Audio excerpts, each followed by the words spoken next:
नमस्कार साथियों, कैसे हैं आप सब। और आप सबका स्वागत है हिंदी साहित्य के इतिहास की क्लास में। हम देख रहे हैं कृष्ण काव्यधारा को और इसमें हम सभी कवियों को देख चुके हैं। जो संप्रदायों से संबंधित कवि थे हम सबको देख चुके हैं। और अब हम देखेंगे संप्रदाय निरपेक्ष जो कवि हैं, जो किसी संप्रदाय में नहीं आते। अब हम उन कवियों को देखेंगे। तो सबसे पहले हम देखेंगे मीराबाई को। मीरा या मीराबाई संप्रदाय निरपेक्ष कृष्ण भक्त कवियत्री हैं। इनका समय है आचार्य रामचंद्र शुक्ल के अनुसार है इनका जन्म 1573 विक्रमी संवत और निधन हुआ इनका 1603 विक्रमी संवत, और यह सर्वमान्य मत है। डॉक्टर नगेंद्र के अनुसार इनका जन्म हुआ 1504 में और निधन हुआ 1558 में या फिर 1563 ईस्वी के मध्य इनका निधन हुआ। इनका जन्म स्थान है कुड़की मेहता राजस्थान। निधन का स्थान है रणछोड़दास मंदिर द्वारका गुजरात। पिता का नाम है रत्न सिंह, माता का नाम है वीर कुंवर कमला। दादा थे इनके राव दूदा। मीरा को कृष्ण भक्ति के संस्कार इन्हीं से मिले थे। गुरु का नाम है संत रविदास या रैदास। मीरा के बारे में कुछ विशेष तथ्य हैं, वो हम देख लेते हैं।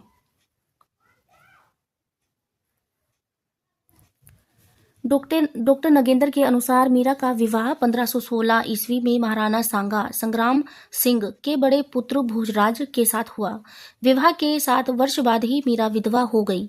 कर्नल जेम्स टोड मीरा को महाराणा कुंभा की पत्नी मानते हैं।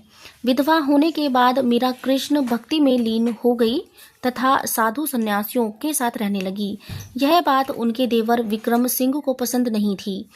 उसने मीरा पर तरह तरह के अत्याचार किए। उसके अत्याचार बढ़ने पर मीरा ने निम्नलिखित पंक्तियां लिखकर तुलसी को सलाह ली। उन्होंने लिखा था, स्वस्ति श्री तुलसी कुलभूषण दूषण हरन गोसाई, बारही बार प्रणाम करूं हरऊं शोक समुदाई। इसके प्रत्युत्तर में तुलसी ने लिखा, जाके प्रिय न राम वैदही, तजिए तिन्हे कोटि बैरी सम जदपि। परम स्नेही। तुलसी की इस सलाह पर मीरा वृंदावन गई, जहां उनकी भेंट जीव गोस्वामी से हुई। वृंदावन में मीरा की भेंट अष्टछाप के कवि कृष्णदास से भी हुई।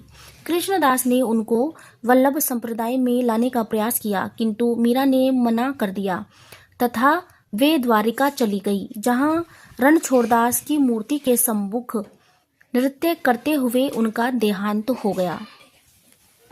अब बढ़ते हैं आगे। मीरा के उपनाम देख लेते हैं। इनके उपनाम है हिंदी की आदि कवियत्री। हिंदी की आदि कवियत्री, राजस्थान की राधा। मोतीलाल मिनारिया ने कहा। मरुस्थल की मंदाकिनी, भक्ति के तपोवन की शकुंतला कहा। पंत जी ने कहा। मरुस्थल की मंदाकिनी और भक्ति के तपोवन की शकुंतला। अब देख लेते हैं मीरा की रचनाओं को।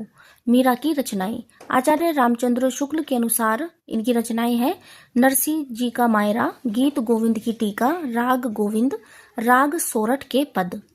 विजेंद्र स्नातक के अनुसार इनकी रचनाएं हैं, गीत गोविंद की टीका, नरसिंह का मायरा, राग गोविंद, राग सोरठ के पद। सत्यभामा नूरुसन, मीरा के गरबी, मलार राग, रुक्मणी मंगल, नरसिंह मेहता की हुंडी, चरित स्फुट पद।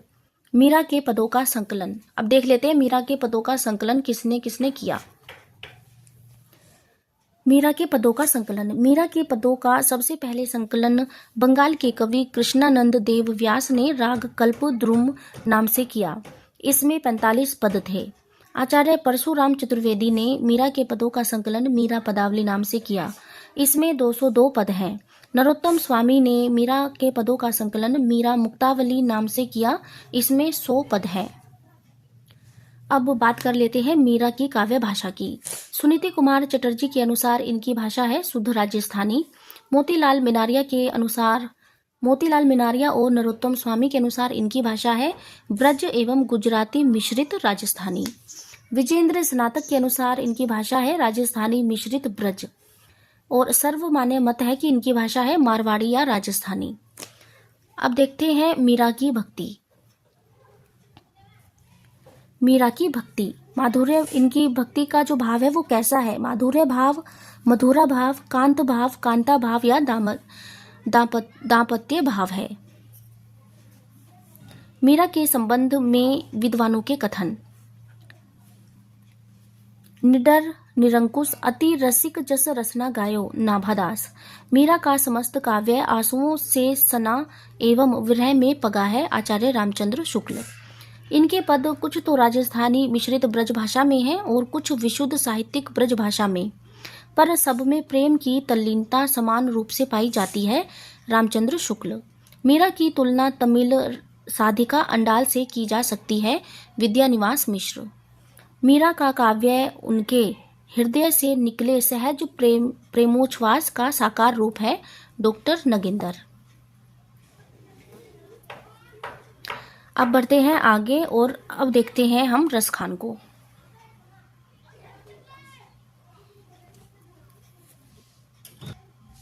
रसखान मोस्ट इम्पोर्टेंट हैं।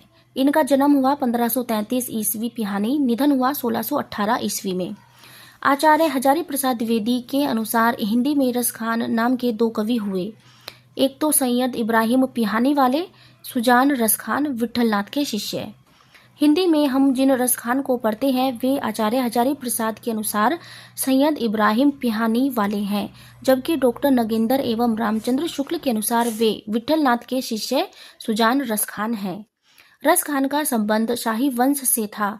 इसका उल्लेख उन्होंने अपनी रचना प्रेम वाटिका में किया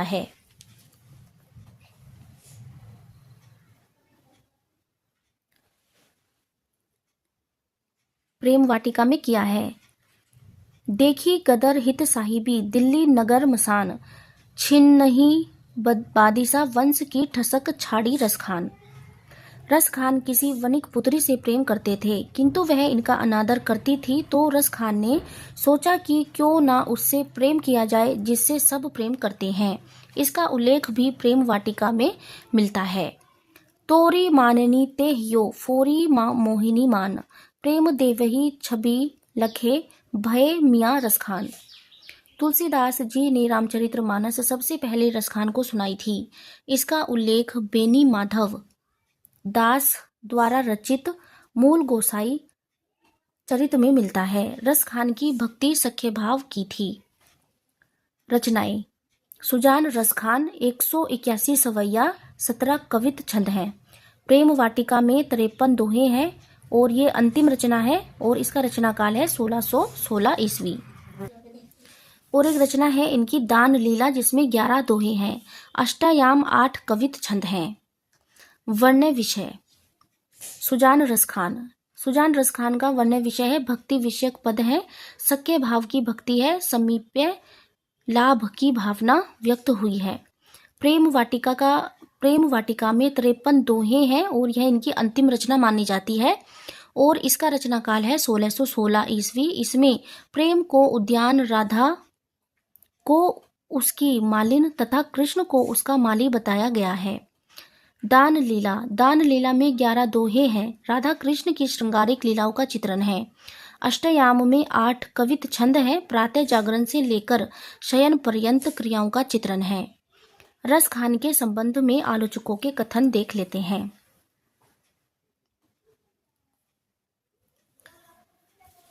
प्रेम के ऐसे सुंदर उद्गार रसखान के सवैयों से निकले कि जनसाधारण प्रेम या श्रृंगार संबंधी इनके कवित्व व सवैये को ही रसखान कहने लगे। जे कोई रसखानी सुनाओ। आचार्य रामचंद्र शुक्ल। और कृष्ण भक्त कवियों के समान इन्होंने गीति काव्य का आश्रय न लेकर कवित्व व सवैयों के माध्यम से ही सच्चे प्रेम की व्यंजना की। रामचंद्र शुक्ल। अनुप्रास की सुंदर छटा होते हुए भी भाषा की चुस्ती और सफाई कहीं नहीं जाने पाई है। बीच बीच में भावों की सुंदर व्यंजना है। शुक्ल। प्रेम का सुंदर स्वरूप, चलती हुई ब्रजभाषा रूप, ब्रजभूमि के प्रति अनन्य निष्ठा की दृष्टि से रसखान का काव्य बेजोड़ है। आचार्य विश्वनाथ प्रसाद मिश्र। सहज आत्मसमर्पण, अखंड विश्वास और अनन्य निष्ठा की दृष्टि से रसखान की रचनाओं की तुलना बहुत थोड़े भक्त कवियों से की जा सकती है। आचार्य हजारी प्रसाद द्विवेदी। अब देखते हैं रहीम दास को।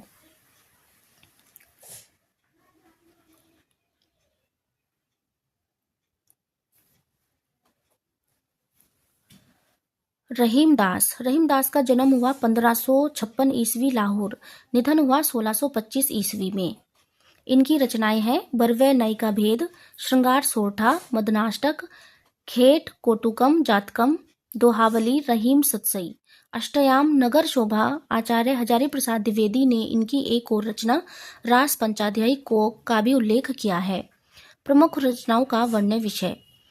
बरवै नायिका भेद का वर्ण्य विषय है। इसकी रचना भानुदत्त की रस मंजरी के आधार पर हुई है। भाषा अवधि है, रीति ग्रंथ है, नायिका भेद संबंधी रचना है। श्रृंगार सोरठा। सोरठा छंद में श्रृंगार रस का निरूपण है। भाषा है ब्रज भाषा। मदनाष्टक बसंत ऋतु में राधा और कृष्ण की श्रृंगारिक लीलाओं का चित्रण है। भाषा है खड़ी बोली। खेट कोटुकम जातकम मोस्ट है, ज्योतिष विषयक रचना है। भाषा है फारसी, संस्कृत एवं हिंदी। रहीम सतसई दोहावली नीति विषयक पद है। भाषा है ब्रज भाषा। हिंदी में सतसई परंपरा की प्रथम रचना है। सतसई परंपरा में सर्वाधिक प्रसिद्ध बिहारी सतसई मानी जाती है, किंतु रहीम की सतसई हिंदी की प्रथम सतसई है। बाबू गुलाब राय। नगर शोभा विविध जातियों की नायिकाओं का चित्रण। कुल छंद है 144 और भाषा है ब्रज भाषा। अब देखते हैं नरोत्तम स्वामी को। नरोत्तम दास। समय है विक्रमी संवत 1602 के आसपास। इनकी रचनाएं हैं सुदामा चरित, ध्रुव चरित्र, विचारमाला। सुदामा चरित की रचना श्रीमद्भागवत पुराण के दशम स्कंद के आधार पर हुई है। वार्तालाप शैली में रचित है। प्रधान रस है करुण। संप्रदाय निरपेक्ष कवियों को हम देख चुके हैं। अब आगे की क्लास में हम देखेंगे अन्य कृष्ण भक्त कवि और उनकी रचनाएं और महत्वपूर्ण पंक्तियां हम देखेंगे। एक बार फिर से देख लेंगे महत्वपूर्ण पंक्तियां। तो इस क्लास में इतना ही। धन्यवाद।